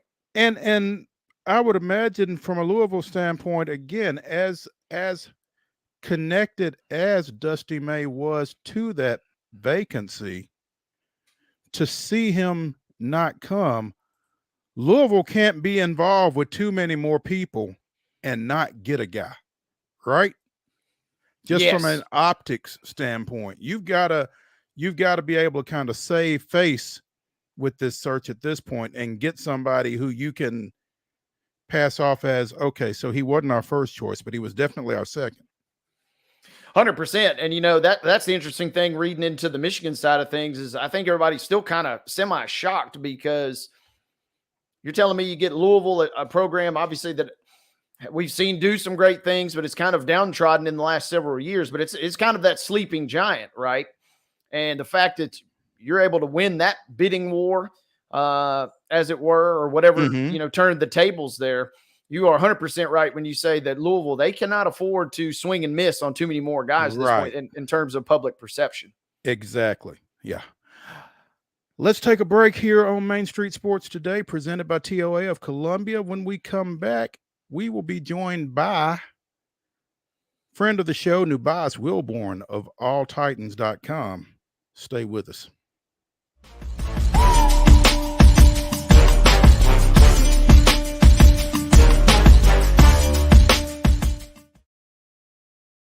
Whether you're an athlete or a weekend warrior, when it comes to your performance, don't settle for anything less than excellence. We're proud to announce that Mid-Tennessee Bone and Joint Clinic is now Tennessee Orthopedic Alliance of Columbia, where we are redefining sports medicine and orthopedics. Tennessee Orthopedic Alliance's team of expert sports medicine physicians understands the unique demands of your body. TOA Columbia specializes in personalized orthopedic care, offering state-of-the-art treatments for everything from sports injuries to joint replacements. Learn more at toacolumbia.com.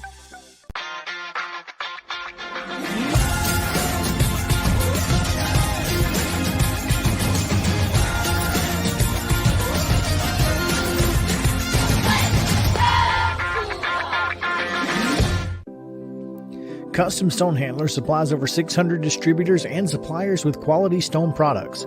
Along with River Stone, we produce and distribute over 100 building, landscape, and other bulk products. Our goal is to provide quality products, service, and partnerships to ensure our customers' success. We firmly believe that the measure of any person or company is how they treat other people and customers. Give them a call at 931-490-4990 or visit CustomStonehandlers.com. With Lee Company technology, the best handymen are hands-off. Lee Company techs have been using visual findings and other smart technology tools for years to add transparency and virtually take customers along. You see what we see, whether we're in a crawl space or on a roof. With Lee Company, technology helps us help you, no matter what's happening in the world or at your house.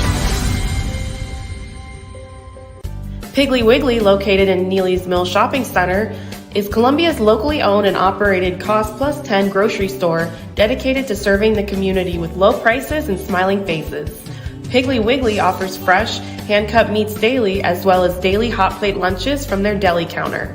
You're certain to see smiling faces and a helping hand when you're here at Piggly Wiggly. Come by and check out our fresh produce, high-quality meats, and more. Down home, down the street, we'll see you at the Pig. Welcome to Protein Snack Shop, your destination for healthy and delicious low-carb snacks. Our specialty lies in providing protein-packed desserts that are perfect for those following a keto diet. Our products are made with high-quality ingredients, ensuring that you can satisfy your cravings without compromising your health goals. From a variety of flavors and options to choose from, you can enjoy guilt-free snacking while staying on track with your fitness journey. Don't miss out on our limited time offer. Discover Protein Snack Shop today.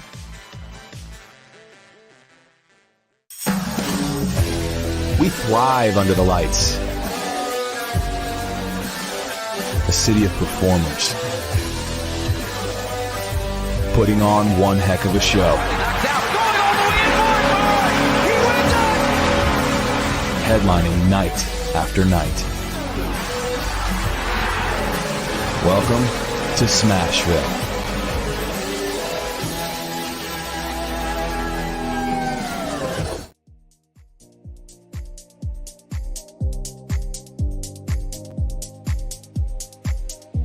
The Monday Mirror continues here on Main Street Sports Today, presented by TOA of Columbia. That's Wade Neely. I'm Maurice Patton, and we are now joined by NUBYJAS WILBORN of AllTitans.com. NUBYJAS, good afternoon. Man, what's going on, gentlemen? How y'all doing today? We're doing great, man. How are you? Very well. Good, man. Just another day out here trying to figure it out, brothers. You know how it goes. I hear you. Hey, you and I talked a little bit Friday night, and we are concerned as to how much of a NCAA basketball fan Rand Carthon is. Well, I guess he is. Apparently he didn't have time for all that. He's trying to build a winning football franchise, you know. Dropping stories at what was it, 11 o'clock, 11:30, 10:30, 11 o'clock. Yeah. It was you're making it happen, man. I mean, but hey, look, that was a good move getting L'Jarius Sneed. To me, it's a type of move. And from talking to people around the league that I'm learning, I'm still getting into this, is type of move that says, hey man, we might have something here. Now, if it's true, we'll see, but it's the type of move that suggests Titans think they could be a competitive football team coming up. They still have holes to fill, but you don't make a move like that and spend the money that they're probably going to spend on him unless you think you got something pretty good going on. well, and they still have holes to fill, but they filled a big one. Oh, absolutely. I mean, look, now you're talking about a secondary with Sneed, Owuzie, and my man Roger McCreary from Auburn. You put him in the slot. You're talking about three legitimate corners there. Now, obviously, you know, you still need some depth and everything with these teams going these 4 or 5 wide receiver sets, as we know. But those three there, you're looking at a pretty solid group, assuming Owuzie stays healthy, assuming McCreary continues to make that leap and Sneed continues to play like he does. And you know, I didn't realize it, I guess, until I was reading after this trade on Friday night. The Titans had 6 picks by their defensive secondary last year, maybe 6 picks total. I mean, they were like one of the worst in the league when it came to interceptions last year. I think they were at either the last or like one of the last teams. And keep in mind, they went into that final game against Jacksonville with 4 interceptions. They had 2 in that one game. Man, so this is better then, right? You would hope so. I mean, because here's the thing, right? The way these teams are throwing the ball, I mean, you got to pick up some. I mean, there's so many more opportunities for interceptions, you would think, right? With the way these offenses go, with how much they throw the ball, you would assume that for whatever reason, Titans really struggled in that area. Now, of course, it's the other way. We'll find out, hey, is it the defensive line? Is it the secondary, right? Is it the linebackers? Like, who makes who better? But obviously, with the defensive coordinator being the secondary guy, it is clear that the Titans are focused on the secondary heavily. And absolutely. And just real quick, guys, you mentioned that stat. Bears and 49ers led the league with 22 interceptions. Titans last in the league with 6. Last in the league. And it was funny to see Jeff Simmons' tweet soon thereafter. Well, yes, I mean, but that's the thing, right? I mean, it makes his life easier if you know those corners and safeties can cover a little bit longer. It makes it easier for him to get to the quarterback. I mean, the reality of it is to have a defense in today's era where they just made the new hip drop tackle rule or whatever, outlawing that. Okay, so I guess there's one less way you could tackle. It's harder to play defense than ever. And you need some corners who can cover if you're going to have any chance of those defensive linemen getting to the quarterback is what is reflected with Simmons. And I think that's the way, you know, typically, as we know, football has traditionally been one of the trenches for over 100 years. But I also think we have to realize that the game is evolving. Now, whether we the way it's evolving and the direction in which it's going in, whole other conversation. But the game is moving onward. Right. So, still holes. Where are they? What's the next one that gets filled, do you think? Ooh, next one get filled. That's a tough one because, I mean, looking at the free agency, like who's left, but I mean, they still need some help on the offensive line. You still don't really have your tackle situation set up like you want. You probably need another inside linebacker because you did lose Aziz, who is your best tackler. Now, they did get the guy, Kenneth Murray. I like him a lot, but I still did need some help there. They probably need another safety. And they probably need another edge rusher or two. It looks more and more, though, with everything else that has taken place over this offseason, that Joe Alt is going to be the guy at 7. Is that? I mean, everybody seems to be pointing that way, but you know how it goes, man. This is called, I guess in college football, they call it talking season. And so I guess it's called lion season. So, you know, it's a whole bunch of lies and stories out there. But from what everybody's saying, it seems to be pretty consistent that it'll be all, or maybe the big kid from Penn State, who everybody seems to like, Fashanu, or maybe the Latham kid from Alabama. I mean, there's about like 6 guys who are kind of in that mix who could be first rounders, but also don't be surprised if the Titans trade back in the draft. Yeah, I was just getting ready to say, Tobias, with everything kind of pointing that it looks like it's almost got to be a tackle at some point. Is that not how we've seen over the years? Just when you think you have it exactly figured out, something crazy happens and either they trade back or something gets thrown in their lap that they weren't expecting and you got to take. It just seems like it's almost a little too obvious right now. Well, I mean, that's the beauty of it, right? Like you said, I mean, anytime you think you know, you don't know, because also we don't know what's on those teams' draft boards, okay? We know what Mel Kiper and all the people, and that's not knocking Kiper or anybody else who's saying they don't know or they're not informed. That's not saying that. But what I am saying is we don't know what's on Rand Carthon's board or what's on all the other general managers. We just know what is out there as far as who we think the best players are. We don't know what they think. And I think we always have to factor that in. Warren with alltitans.com joining us here on Main Street Sports Today, presented by TOA of Columbia. I've asked you this before. The Titans seem to be awfully active. Do you feel like they've closed any ground between themselves and the rest of the AFC South? I mean, again, we've talked about Houston taking advantage of their apparent window. Just in terms of rosters at this point, are they ahead of Indianapolis? I don't know, man. I mean, and I say that because here's what it really boils down to, gentlemen. You know the answer here.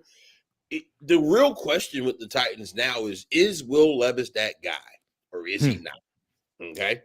That's what this all is going to boil down to. I think, to me, the biggest narrative into this season, which no secret because the quarterback is right or wrong, the most important position in sports, definitely on the football team. If Will Levis is that guy, now again, I don't think he's CJ Stroud. I mean, CJ Stroud, man, that guy did some special stuff as a rookie last year. Okay. Levis showed flashes, but he also showed some inconsistency. Look, maybe sometimes he's a little too tough. That dude don't like to slide at all, man. You know, it would be nice to see that brother get down every now and then, but he's got the talent, and now they're putting things around him. A lot of what this year will be about is evaluating. And here's the thing. Look at what happened with Justin Fields. Now, if you look at it, what teams are trying to do right now in the NFL, they're trying to win while the quarterback is under that rookie contract, okay? If you look at how it's gone, teams are trying to build because once you have to pay that quarterback, it's a lot harder to pay everybody else, right? So you want to try to win. So basically, these quarterbacks aren't getting 3-4 years of kind of sitting around and kind of see how they develop. Nah, we drafted you. You need to be playing today. You need to be good now. Last year, it is fair to say that we don't know what Will Levis is yet. I mean, they had the worst rated offensive line in the league based upon several different metrics. All right. Other than DeAndre Hopkins, they didn't have a whole lot of receiver. And look, King got his yards, but that wasn't exactly what you want. You know what I'm saying? I do think Tajay Spears shows a little something. But now, if you look at Tony Pollard, Tajay Spears as running backs, you look at Calvin Ridley paired with DeAndre Hopkins, maybe Traylon Burke gets it together, maybe Chig at tight end gets it together. You're now talking about a pretty good offense with the upgrade at center, getting Lloyd Cushenberry. All right. Mm-hmm. Now, you still need tackles, you still need some things, but there is a chance the Titans are going to be a much better offense than they were last season. And if they are, and if Will Levis is good, then sure. But if Anthony Richardson comes back and he balls out and Levis takes a step back, I don't know. I mean, and we've seen quarterbacks take steps back. Looking at you, Trevor Lawrence. Well, I mean, or looking at the Titans. I think there was recently mentioned where the Titans since 2020 have drafted or tied with the Giants and the Patriots for drafting the most quarterbacks in that time frame. And how many of those guys have actually done anything? Just saying. Right. I mean, that's why you're in a situation where you're at now. Now, hey, look, if Levis is that dude, and we're going to find out. I mean, that's why I'm saying, like, I don't want to cast any dispersion one way or the other, because we're going to find out.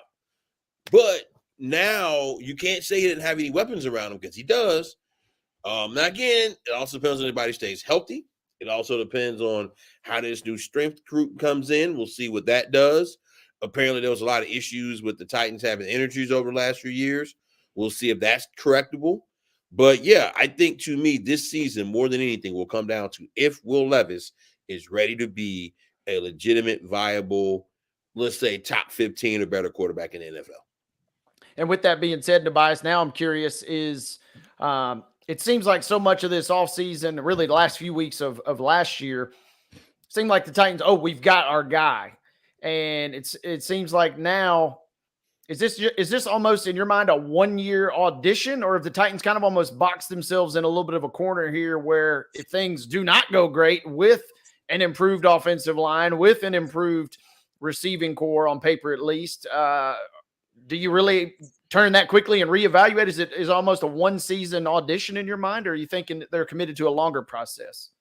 To me, I would say it's more leaning towards the audition situation, because if it ain't, I mean, based upon this isn't about Levis, it's about where the league is trending. Because I mentioned, I mentioned Justin Fields, right? Mm-hmm. And I mentioned, look at his whole quarterback class. All those guys are on other teams, except for, ironically, I think Brock Purdy, right? You know, who was the last Mr. Irrelevant, right? You know what I'm saying? Well, he ain't Mr. Relevant now. No, he's quite relevant. Yeah, he's quite relevant, and the other guys ain't, right? But that's how quick it is now.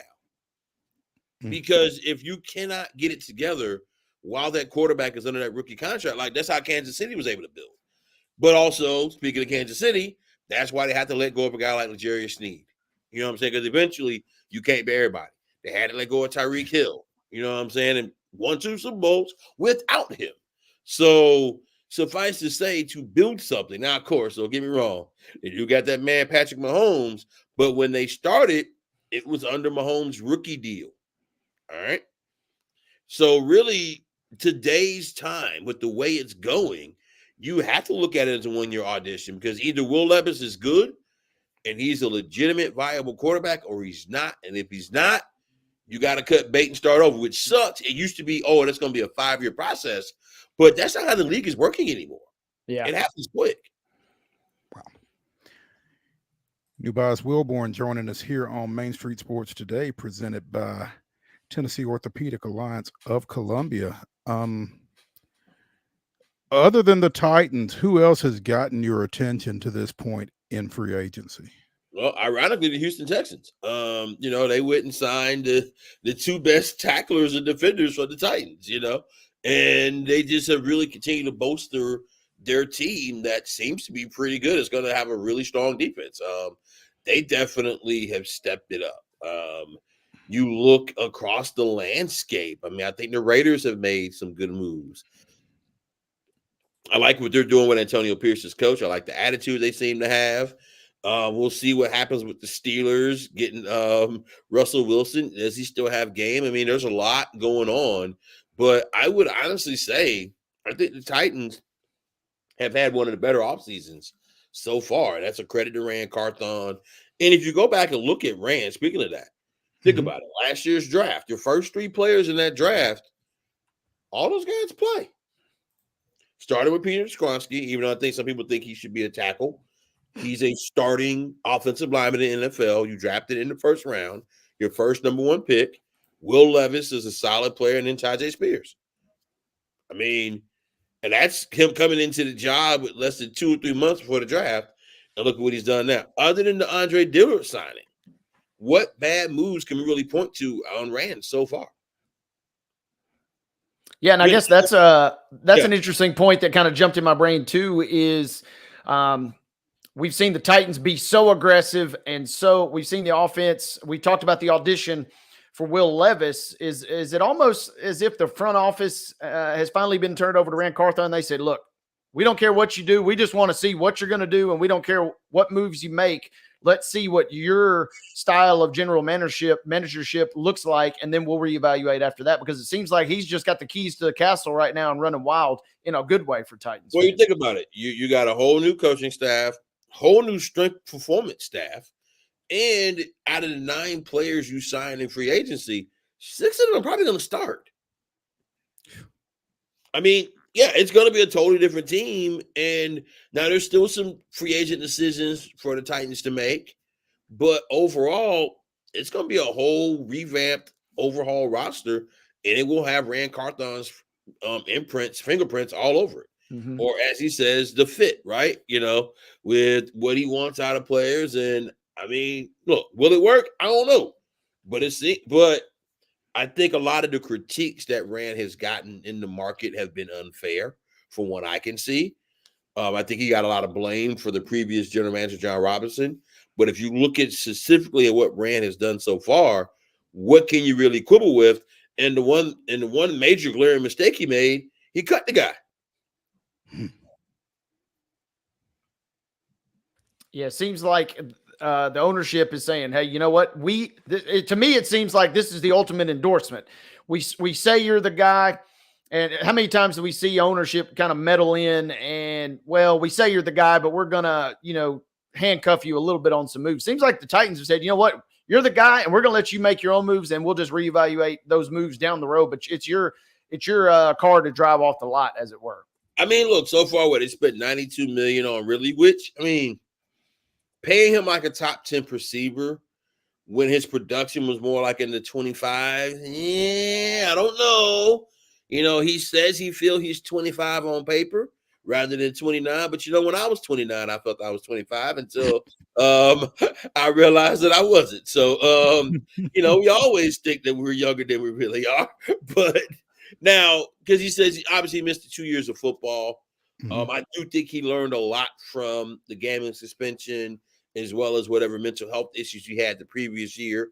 And so maybe he's more mature, but that is a lot of money to give a receiver that's going to be 30 sooner than later.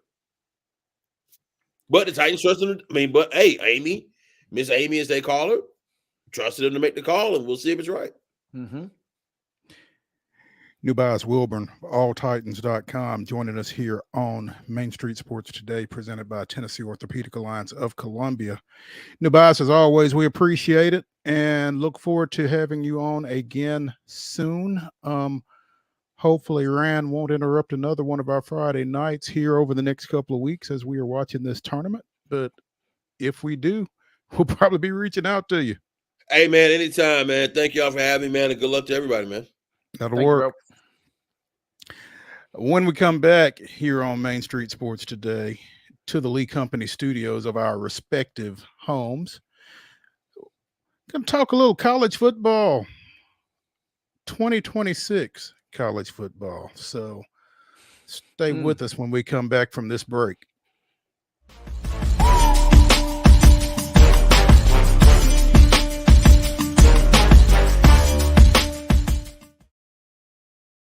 Whether you're an athlete or a weekend warrior, when it comes to your performance, don't settle for anything less than excellence. We're proud to announce that Mid-Tennessee Bone and Joint Clinic is now Tennessee Orthopedic Alliance of Columbia, where we are redefining sports medicine and orthopedics. Tennessee Orthopedic Alliance's team of expert sports medicine physicians understands the unique demands of your body.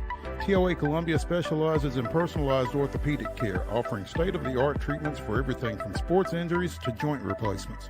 Learn more at toacolumbia.com. I'm Maurice Patton, and on Main Street Sports Today, we bring you the voices of your favorite teams from preps to pros. Otherwise known as the VOT, Mike Keith. The bottom line is we can teach Will Levis woke. I just don't know who's going to work with you on your base stealing now that Eli's gone. Well, that has nowhere to go but up. And I was just like, oh, guys, not again. Can we just bury that, burn that footage, and not bring it back? No. No. Thank you. We'll keep it going past the All-Star break, and looking forward to seeing how the rest of the season plays out. There's always a good story to tell. Can you guess where I am today, Mo? Where am I? It's not Reese Smith Field, is it? Yeah. Because anytime you play Chicago, you want to win. That's just you got that right, and that's bottom line. Be a buzz. When you're walking the dog, you keep the bags that you need for the dog in the bag, and you don't even have to wear it. You can just hold it, which is what I do when I walk the dog. So I think the fanny pack probably needed a little rebranding. It did. It really did. On your show logo, we've got to get a puck in there. There's a basketball. There's a football. There's a baseball. Maybe it's not a puck. How about Mo brandishes a hockey stick? Tune in daily at 2 p.m. on Main Street Media TV. Welcome to Protein Snack Shop, your destination for healthy and delicious low-carb snacks. Our specialty lies in providing protein-packed desserts that are perfect for those following a keto diet. Our products are made with high-quality ingredients, ensuring that you can satisfy your cravings without compromising your health goals. From a variety of flavors and options to choose from, you can enjoy guilt-free snacking while staying on track with your fitness journey. Don't miss out on our limited time offer. Discover Protein Snack Shop today.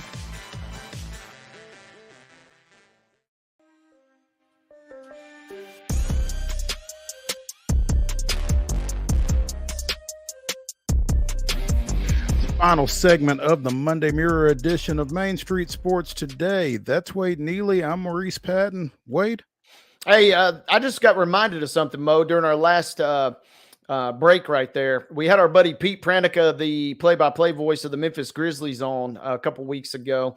And there was a cool picture on social media. Pete's been doing that a long time, but he was courtside. The Grizzlies were on ESPN last Wednesday, I think it was, versus the Warriors.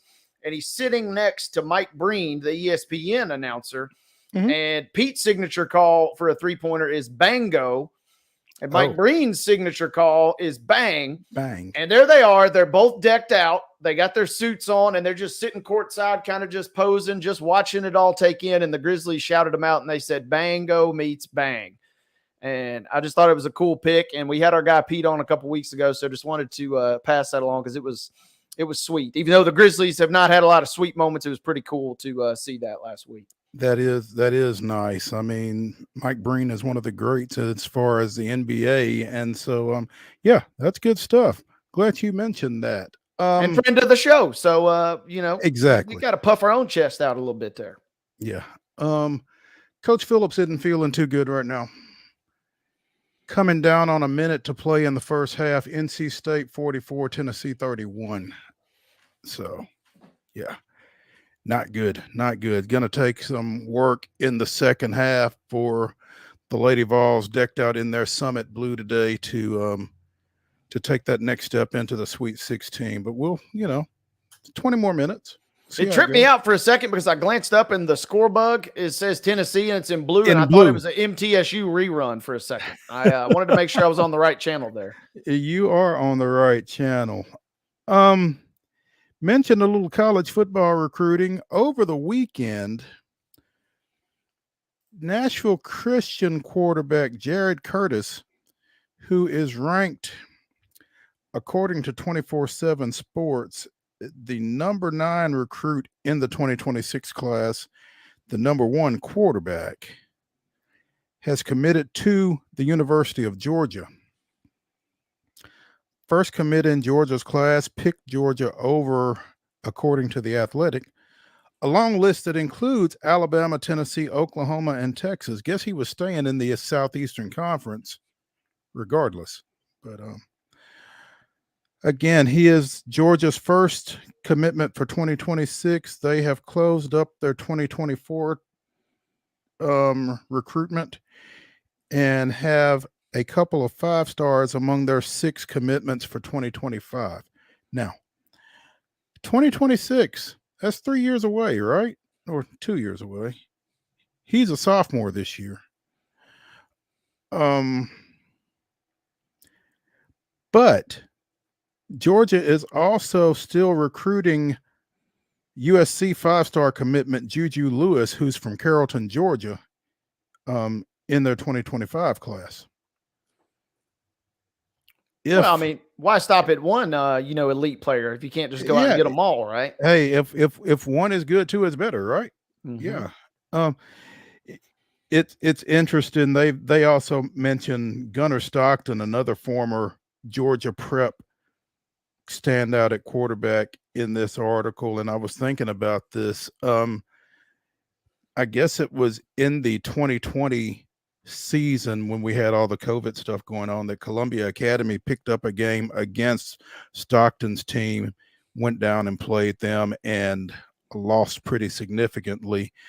CA defeated Nashville Christian at NCS back last fall. So so the Bulldogs are 1-1 against Bulldog quarterbacks as of right now. So yeah, this is going to be interesting. And again, this is a 2026 commitment. You know, what is the likelihood? Yeah, that it actually ends up that he actually ends up in Athens. Yeah, would not be shocked by anything. And I haven't had a chance to watch Jared play, but I do know that Giles County scrimmaged them last summer, and Coach David O'Connor, who's the Giles County football coach, he's been around the game a long time. He's coached some NFL players over his years, and he said, hey, I know this is short notice, but if you can come up to our scrimmage tonight, we're playing Nashville Christian, you got to see this quarterback. And I didn't get to go, but by all accounts, I texted a couple players the next day, and they said, oh, yeah, he's the real deal. He is the real deal. He's about 6'4", about 215, 220. I mean, he looks the part. He can sling it, and he can make you pay in the run game as well, both, in the open field and up close and personal. So he is, as former Vanderbilt coach Bobby Johnson would say, he's ready-made. Seems like it. And the fact, that O'Connor was telling me as much as he was about him, considering how young he is, that kind of told me the rest of the tale too.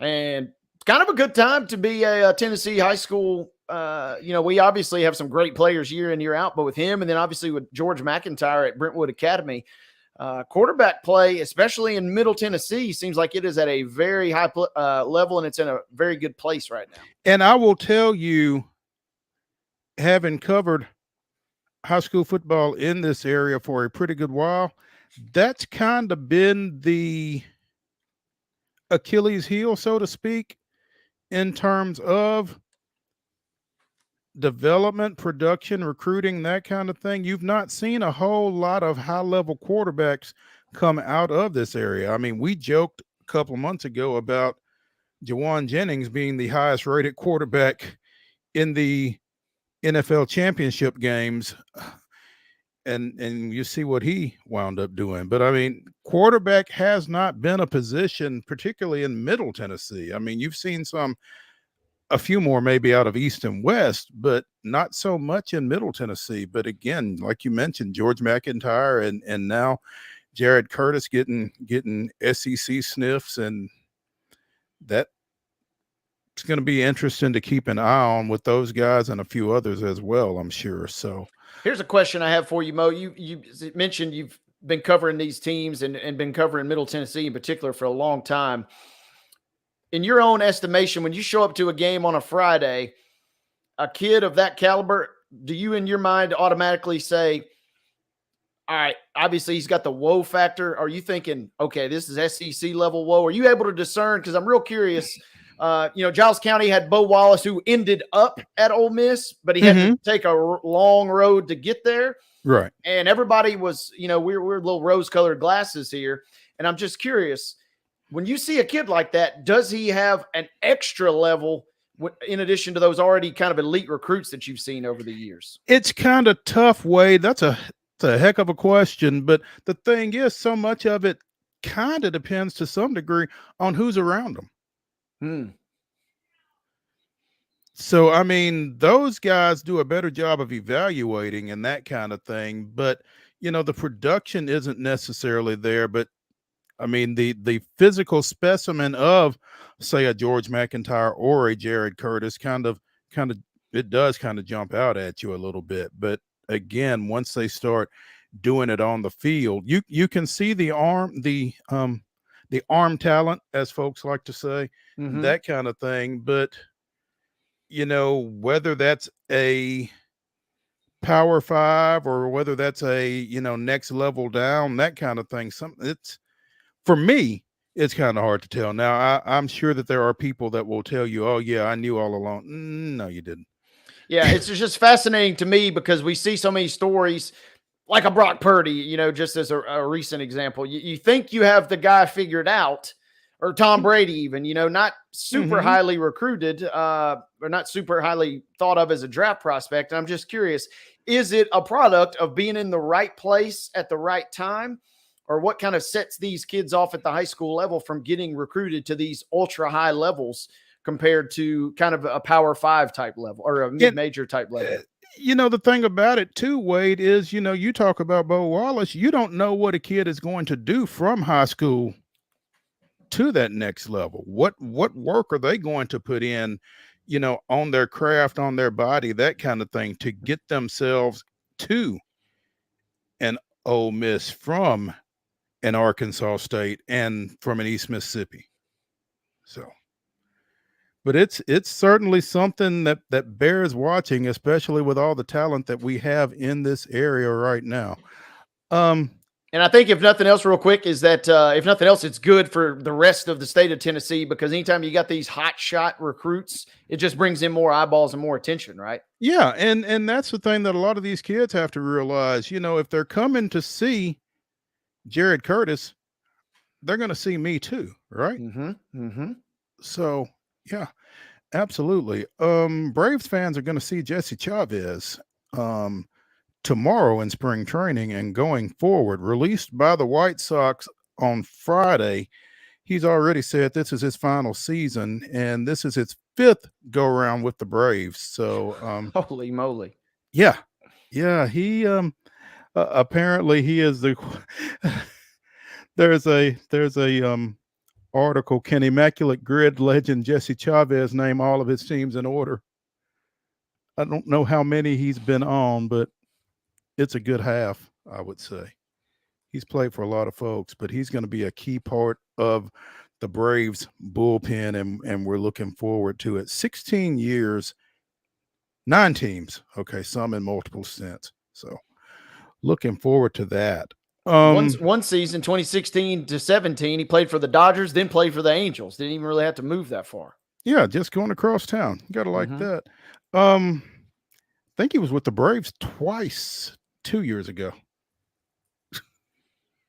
We see that obviously in baseball a lot, especially those relief pitchers, man. They are a very important commodity, but they can be flipped around in a hurry. Yeah. When you're good, they will find you. So that's going to do it for this Monday here on Main Street Sports Today. Tune back in tomorrow, where we will visit with the voice, Walters, and we'll see what else we come up with between now and then. But again, 2 o'clock tomorrow, right here, Main Street Sports Today, brought to you by the Tennessee Orthopedic Alliance of Columbia, coming to you from the Lee Company Studios. We will see you guys 2 bells tomorrow.